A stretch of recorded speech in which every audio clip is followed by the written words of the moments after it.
في جي ار اثبتوا انهم بالفعل ملوك الابهار. مساء الفل عليكم. ريفيو النهارده مختلف عن كل الفيديوهات اللي عملتها على القناه قبل كده، وده لان المنتج اللي معانا النهارده ما حصلش، ما جاش زيه خالص. مفيش حاجه بالامكانيات بالمكونات بالشغل اللي معمول فيه النهارده ده. باختصار كده هقدم لك النهارده ريفيو وعرض كامل وشرح كامل لمنتج او لمكنه حلاقه من اهم وافضل ماكينات الحلاقه الموجوده حاليا في السوق المصري. مش عايز اقول في الشرق الاوسط، او يمكن من افضل الماكينات اللي موجوده على مستوى العالم. صوتها بقى عالمي بمزاجك غصب عنك، بقت عالميه. يلا بينا نشوف ايه هو موضوع الفيديو الجامد ده عن اقوى مكنه موجوده في مصر. يلا بينا. في جي ار 001 وحش التدريج الجديد، غول التدريج، اقوى مكنه موجوده. كل دي حاجات اتقالت عنها، بس النهارده اوعدك انك هتسمع كلام جديد ما اتقالش في كل الفيديوهات اللي فاتت.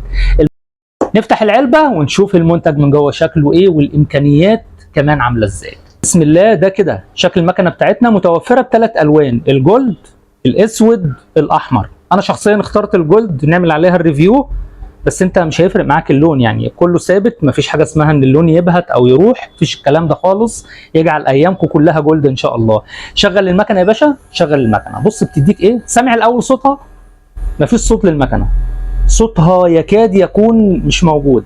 طيب شايف هنا بيديني ايه؟ هنا حاجتين مهمين جدا. اولا قوه الموتور بتاعها او عدد اللفات بتاعه التردد بتاع السلاح 9000 لفه في الدقيقه الواحده، وتحت ده وقت التشغيل. المكنه دي مختلفه عن كل الماكينات اللي موجوده في العالم. انا قلت 9000، طب ما الامريكي في منه 9000، ليجند، ماجيك، الجولد 9000 لفه، لكنك في المكانتين دول ما تقدرش تتحكم في السرعه او في القوه بتاعه المكنه. هنا غير، حضرتك هنا بتتحكم في القوه او في السرعه من خلال ده ترس. لما حضرتك بتلفه بيقلل معاك قوه التردد بتاع المشط نفسه، وبينزل معاك لحد 7000 لفه في الدقيقه. يعني عايز تفهمني ان المكنه دي اقل حاجه فيها، بص 7000 بيديني قد ايه دقايق؟ كام دقيقه شغل؟ 298 او 300 دقيقه شغل. 300 دقيقه يعني 6 ساعات. عايز تفهمني ان انا اقدر اتحكم في قوه المكنه؟ وهنا الاختلاف الرهيب جدا ما بينها وما بين اي مكنه تاني. عشان كده بقول لك من افضل الماكينات اللي موجوده في العالم. بص على السلاح بقى. السلاح ده بقى مصنوع من حاجتين مهمين جدا: كربون، كروم. يعني ايه كربون ويعني ايه كروم؟ كربون يعني مضاد للحراره، السخونه. المكنه هتشتغل معاك، مفيش حاجه اسمها المكنه سخنت لسعت الزبون، الكلام ده كله ولا غنى عن تزييتها. نركز بس في الكلام. المكنه بتسخن، ممكن تسخن بعد شغل جامد جدا، شغل رهيب، لانها بتديك 6 ساعات، فانت سعادتك شغال وناسي نفسك والدنيا معاك حلوه وزي الفل. تاني حاجه مصنوعه منها بقى الكروم، والكروم ده مقاوم للصدأ. يعني حضرتك تشتغل بالمكنه دي في شعر مبلل، دوس. في شعر خشن جدا مجعد، دوس. مش هتقف منك، مش هتصدي معاك، هتفضل شغاله معاك طول ما انت شغال بيها، ومحافظ على تزييتها وتنظيفها في نفس الوقت. تالت حاجه موجوده في المكنه نفسها، انا كل ده ما فتحتش العلبه، كل ده ما جبناش المكونات، بنتكلم عن المكنه فقط. حاجه مش موجوده برضو في اي مكنه قبل كده، وهي ده ايه ده؟ ده كشاف.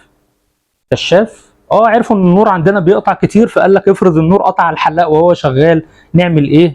لما بتيجي تقرب كده علشان تحلق، بص بتوري لك انت شغال فين. الناس اللي بتدرج زيرو وبتدرج نص وواحد ونص، تبقى انت شايف الحز بتاعك عامل ازاي، رايح فين.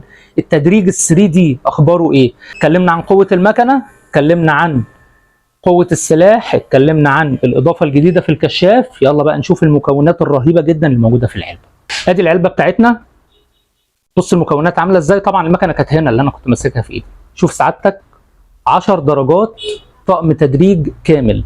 طقم التدريج ده مش هقعد اقول لك بقى الماتيريال والقوه والمش عارف، لا الماتيريال جامد جدا زيه زي المكنه نفسها، ما هي جامده جدا. لكن لفت انتباهي 3 حاجات مهمين جدا في الطقم ده، هقول لك ايه هم. الطقم ده فيه درجه 5 و7 و9. مفيش طقم تدريج نهائي نزل بالدرجات دي. الطقم الوحيد اللي نزل بالدرجات دي هو الطقم الخارجي. علشان تشتري الطقم ده لوحده بال10 درجات دول بدون رقم 9، عشان تشتريه لوحده ب 325 جنيه.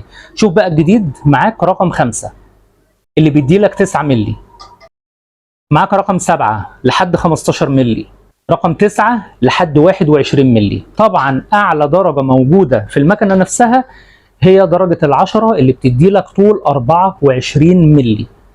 بتيجي معاها قاعده الشحن الجميله دي اهي، بسم الله كده المكنه على قاعده الشحن، ومعاها الوصله بتاعه الشحن زي اي مكنه، مش كده؟ هنا بينفع تشحن حضرتك المكنه نفسها دايركت مباشر، يعني توصل الشاحن على المكنه او توصل الشاحن على القاعده نفسها. طيب ايه الاختلاف وايه الجديد هنا؟ ما هو ده زيه زي غيره. هقول لك الجديد هنا مع الوصله التايب سي او اليو اس بي دي، انه جاب لحضرتك راس الشاحن نفسها، مش هتقعد تلف على راس شاحن موبايل علشان تشحن المكنه بتاعتك. دي اضافه جديده ومهمه جدا، مش موجوده برضو في الماكينات اللي بتشحن تايب سي او يو اس بي. فرشه تنفيض، الناس بقى عشاق التدريج ال 3 دي والزيرو عارف اهميه الفرشه دي كويس جدا، لان بيبقى شغال بيها اثناء ما هو بيدرج. الفرشه ممتازه والماتيريال بتاعها برضو عالي، حلوه مش خشنه على الجلد، تعرف تشتغل بيها بسهوله وتنظف بيها كده وتروق بيها اثناء شغل ال 3 دي بتاعك. علشان الناس اللي بتشتكي من الزيت بيخلص بسرعه، هي ما شاء الله كبيره، تقضي معاك وقت طويل. المكنه دي تحافظ على تزييتها، انا شخصيا بزيت المكنه عندي مرتين 3 في اليوم، 4 5 كمان. لكن مع المكنه دي تحاول ان انت قدر الامكان ما تسيبش فرصه للمكنه انها تسخن منك او تشتكي من الزيت ده روح المكنه، بتسخن ما بتسخنش ده اكلها وشربها. فعمل لك ازازه زيت كبيره اهي عشان ما تحملش هم الزيت لو خلص. اخر حاجه معانا بقى النهارده هي دي. ايه دي حضرتك حراقه علشان تركبها كده للمكنه وتشتغل براحتك من غير ما المكنه تتزحلق منك، هتقع مني يحصل لها اي حاجه. علشان المكنه ما تقعش منك اثناء الشغل بتعليها بقى براحتك. على فكره ليها كمان مكان يناسب زرار الباور وزرار الكشاف لو عايز تعلي او تشتغل. وحاجه مهمه جدا اخيره ان الدراع بتاعها تكات، ده بقى عشق لناس محدده كده، الناس اللي عايزه تعرف هو انا شغال على انهي درجه، هو انا عليت كام درجه. لا معاك اهو مش سحب، طلعت تكات. المكنه دي رهيبه، شغلها جبار فعلا. في جي ار اثبتوا انهم بالفعل ملوك الابهار. موجود عندنا في سنتر مجنون حلاقه، وعليها عرض ان شاء الله يعجب حضراتكم. السعر زي ما متعودين واتس او فون، وهسيب لحضراتكم العنوان تحت الفيديو ورقم الواتساب تتواصل عليه. تحياتي لحضراتكم، ويا رب يكون الريفيو ده عجبكم، واستنوني في ريفيوهات جايه كتير باذن الله عن منتجات في جي ار بالذات، لانها عامله بجد انبهار. سلام.